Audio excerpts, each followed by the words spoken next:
Bonjour amis merengues, j'espère que vous vous êtes consolés, j'espère que vous vous êtes remis de la défaite de votre équipe, le Real de Madrid. Oui, le Real de Madrid a 15 Ligues des Champions et comme je l'ai dit hier, ça va être difficile de rattraper ce Real de Madrid-là dans l'immédiat. Le Real de Madrid s'est fait éliminer par Arsenal. Arsenal a tenu tête au Real de Madrid sur les deux matchs. Victoire à l'Emirates Stadium sur le score sans appel de 3-0 et victoire au match retour à Bernabeu sur le score de 2-1. Autant dire que Arsenal a marché sur le Real de Madrid. Et le Real de Madrid de Kylian Mbappé n'a pas été en capacité de se révolter. On a vu ce Real-là inoffensif. On a vu ce Real-là sans réaction. On a vu ce Real-là sans la grinta qu'on lui connaît. Parce qu'on sait tous que le Real, il y a 2-3 saisons en arrière, le Real aurait montré un tout autre visage. Le Real aurait tout fait pour renverser la vapeur. Mais hier, personnellement, je n'ai rien vu. Je n'ai pas vu de révolte. Je n'ai même pas vu un joueur qui a essayé de tirer les autres vers le haut. Tout a été de travers. Vinicius, inexistant sur le côté, Kylian Mbappé catastrophique, Rodrigo fantomatique, Jude Bellingham essayait de se débattre pour rattraper le fait que les trois de devant ne font pas l'effort défensif. Jude Bellingham était agacé et cette saison-là a été une saison de frustration pour Jude Bellingham parce que les trois de devant ne défendent pas. Ça ne défend pas. Est-ce que c'était judicieux de prendre Kylian Mbappé dans ce Real de Madrid-là? Vous allez me dire que Kylian Mbappé fait partie des meilleurs joueurs du monde. Et je pense bien que Florentino Pérez s'est dit dans un coin de sa tête, un Kylian Mbappé libre, on peut se permettre de le prendre parce que si on laisse Kylian Mbappé aller à une écurie adverse, c'est renforcer l'adversaire. Mais quand tu prends Kylian Mbappé, je pense que il aurait été judicieux pour l'équilibre de l'équipe, pour la bonne marche de l'équipe. Quand tu prends Kylian Mbappé, il aurait été judicieux de laisser partir Vinicius Junior. Mais le problème aussi, tu te dis, si je laisse partir Vinicius Junior et qu'il se bat soit au Barça, même s'il y a très peu de chances qu'il aille au Barça, mais s'il va à Liverpool ou s'il va au PSG ou s'il va à Manchester City, c'est encore un joueur exceptionnel que tu donnes à tes potentiels rivaux.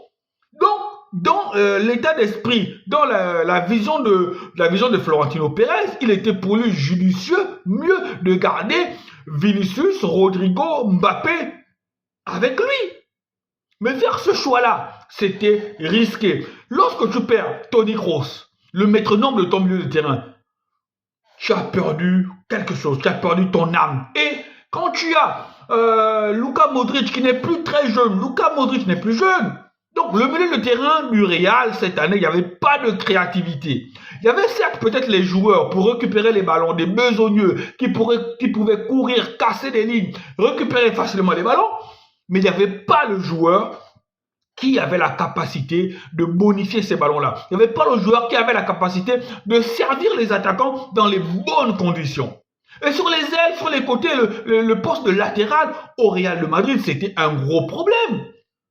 Lucas Vázquez qui a remplacé Carvajal, ce n'est pas au niveau.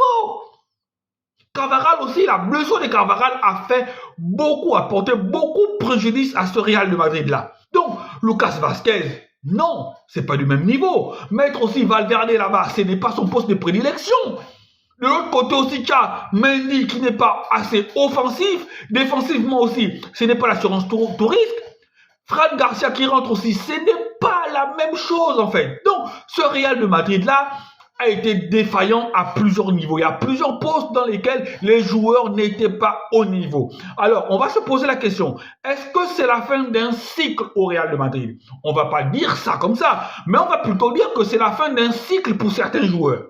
C'est vraiment la fin d'un cycle. Pour certains joueurs, il y a des joueurs qu'il va falloir laisser partir. Il y a les joueurs qu'il va falloir prolonger. Mais aussi des joueurs qu'il va falloir faire venir, notamment pour renforcer le milieu de terrain. Il faut vraiment trouver un joueur qui aura la capacité de servir les attaquants dans les bonnes dispositions. Le poste de latéral, le gauche et le droit aussi, si peut-être Carvajal va revenir, mais il va falloir aussi le doubler qualitativement pour que l'année prochaine, on ait un Real compétitif. Et après, devant, il faudra faire un choix.